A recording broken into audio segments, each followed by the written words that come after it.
Shri Swami Samarth प्रेक्षकांनो, अस्मिताचा fraud नवरा सचिन आता एअरपोर्टला जातोय सांगून समीरा शेखर म्हणजे साक्षीला भेटायला निघालेला असतो. तर अर्जुन सुद्धा ऑफिसला जात असतो. तो सचिनला म्हणतो, सचिन चल मी तुला एअरपोर्टला सोडतो. तर सचिन त्याच्या गाडीत बसतो. थोडं पुढे आल्यावर सचिनला साक्षी तिच्या गाडीसोबत रस्त्यात उभी असलेली दिसते. म्हणून हा फ्रॉड सचिन अर्जुनला म्हणतो, अर्जुन तू पुढे जा, मी कॅब करून जातो. त्यानंतर सचिन साक्षी सोबत तिच्या गाडीत बसून तिच्या घरी जायला निघतो. पण साक्षीने मात्र अजूनही सचिनला अर्जुन सोबत पाहिलेलं नसतं.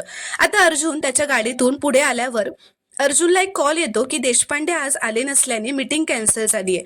म्हणून अर्जुन आता ऑफिसला जाणार नसतो. तो मनातच म्हणतो, आता मला जिजूला एअरपोर्टला सोडता येईल. म्हणून तो त्याची गाडी मागे फिरवतो. तर सचिन साक्षी सोबत तिच्या गाडीतून जात असताना आता अर्जुनची गाडी त्याला समोरून येताना दिसते. हे बघून आता सचिन अर्जुनला बघून खूपच घाबरतो व त्याला कुठे पळावं हेच कळत नसतं. प्रेक्षकांनो, तुम्हाला जर का हा शॉर्ट रिव्ह्यू आवडला असेल तर व्हिडिओ लाईक करा व चॅनलला प्लीज सबस्क्राईब करा.